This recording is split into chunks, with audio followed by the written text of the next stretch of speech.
कल्याण बैनर्जी जी हमारे साथ हैं। सर स्वागत है आपका। नमस्कार। फोन काट दिया उन्होंने, खैर एनीवे अफसोस है मुझे कि काट दिया उन्होंने, बट नेचुरल भी है। अब मुझे रिजू दत्ता जी, वो बंगाल जिसने रेवोल्यूशन लाया देश में, जहां पर बड़े बड़े संत हुए, उस बंगाल में भगवान को लेकर कोई ऐसा बोलता है? उस बंगाल में इस देश के प्रधानमंत्री, इस देश की वित्त मंत्री को कोई कुछ बोलता है, आप लोग कुछ नहीं करते हैं, क्यों? अगर यही तो सवाल है मेरा, एक छोटा सा सवाल, इसका जवाब दे दीजिए मुझे। देखिए, मैं यहाँ पर आपके चैनल पे एक पार्टी के प्रवक्ता के तौर पे आया हूँ, पर अगर मैं नेशनल चैलेंज में अगर कुछ अपशब्द कहूँ या गलत बात कहूँ, ये भले ही मेरे पार्टी के ऊपर उंगली उठाएंगे बहुत विपक्षी लोग, पर ये जिम्मेदारी तो मेरे पे आता है।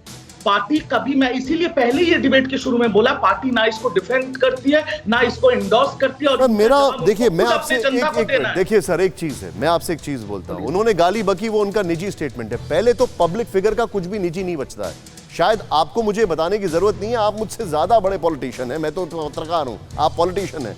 पब्लिक स्टेटमेंट किसी भी पब्लिक फिगर का वो पब्लिक स्टेटमेंट होता है, कुछ भी पर्सनल नहीं होता है, नंबर वन। नंबर टू, मैं 5 बयान आपको सुना चुका हूं, 5 बयान में अभी तक आपकी पार्टी ने कुछ नहीं कहा।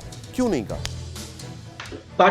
इसीलिए तो मैं बोल रहा हूं कि हमारी पार्टी स्टेप लेगी, बट अभी तक हमारी, जब तक सुप्रीमो का कोई डिसीजन नहीं आता है, तब तक मैं एक प्रवक्ता के तौर पे तो इस पे ज्यादा विश्लेषण नहीं कर सकता। मैं सिर्फ इतना कह सकता हूं कि हमारी पार्टी के सुप्रीमो या पार्टी के कोई भी टॉप लीडर्स, उनके, क्या आप एग्री करते हैं कि भगवान श्री राम या मां सीता को चुनाव में इस तरीके से घसीटना गलत है?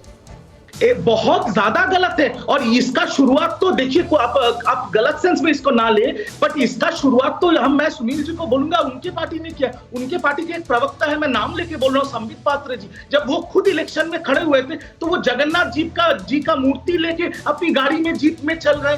तो क्या सर, अगर आप काम कर रहे हो सर, अगर आपका जनता का मैंडेट आपके साथ है, तो आप भगवान और भगवान की जितने भी हमारे उनको इलेक्शन में क्यों ला रहे हो? मैं एक बात बताता हूँ, ये बड़ी बात है।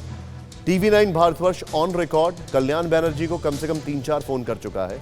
बेचारे ने गलती से एक बार उठा लिया, उसके बाद काट दिया, बार बार वो मना कर रहे हैं। इससे साफ होता है कि उनको भी एहसास है कि उन्होंने बहुत बड़ी गलती की है, लेकिन मजबूरी है कि बोलना जरूरी है। अब इस मजबूरी पर मैं समझना चाहता हूं क्या मामला है। क्या मजबूरी है कि आप स्टैंड ले रहे हैं एंटी बीजेपी, उसमें भगवान श्री राम भी आ जाए तो भी एंटी बीजेपी है? वो क्या मजबूरी है, उस पर जानने के लिए मैं एक बार फिर से हमारे साथ बंगाल से जो राजनीतिक विश्लेषक हैं उनके पास चलूंगा। सर, मैं आपसे जानना चाहूंगा, भास्कर सिन्हा रॉय जी, टीएमसी की क्या मजबूरी है कि बीजेपी कुछ भी बोले उसके अगेंस्ट में बोलना है और इसमें बीजेपी के ट्रैप में फंस जाना है? नहीं, देखिए, जो स्टेटमेंट दिया गया ना, आप उसका जो एनालिसिस कर रहे हैं वो गलत एनालिसिस कर रहे हैं। अच्छा, पूरा बात को ध्यान से सुनिए। भगवान राम जी को कोई अश्रद्धा नहीं करता है, यहाँ पर लोग पूजा करते हैं। बात यह है कि भगवान राम जी का नाम लेके जो लोग नारा देके चारों तरफ खौफ पैदा करने वाले हैं, उनके खिलाफ बोला गया। आप देखिए, एक बात पूरा सुन लीजिए। पहला, ये बीजेपी ऐसा पार्टी है, पहला धर्म को लेके सारा दुनिया में घूमता है। आप राजनीतिक होंगे तो रोटी का बात करेंगे, कपड़े का बात करेंगे, बेरोजगारी का बात करेंगे, पानी का बात करेंगे, शेल्टर, सब कुछ करेंगे, लेकिन आप धर्म का बात, धर्म अपना अपना है। अगर आप किसी जगह में आप भाषणबाजी करेंगे और कहेंगे अल्लाहू अकबर, वो भी हम लोगों को मंजूर नहीं है, और जय श्री राम ये भी मंजूर नहीं है, क्योंकि राम जी को हम लोग मानते हैं, जिसका मजहब अलग है वो नहीं मानते हैं। क्या आप जो है बीजेपी, क्या हिंदू लोगों का ही पार्टी है? और हमारा दुनिया में, हमारा देश में मुसलमान का भी है, जैन का भी है, ईसाई का भी है, सबका है। क्या ये आप कह दीजिए? मैं ये कहना चाहता हूँ, बताना चाहता हूँ, पूछना चाहता हूँ कि अगर बीजेपी सिर्फ हिंदुओं का पार्टी है तो ये सेकुलर जो है, मैंने सवाल क्या पूछा था, आप भूल गए। भास्कर सिन्हा रॉय जी, आप मेरा सवाल भूल गए। मेरा सवाल भूल गए आप। दीदी आपको सुन लेंगे, आपको फोन करके थैंक यू भी बोलेंगी।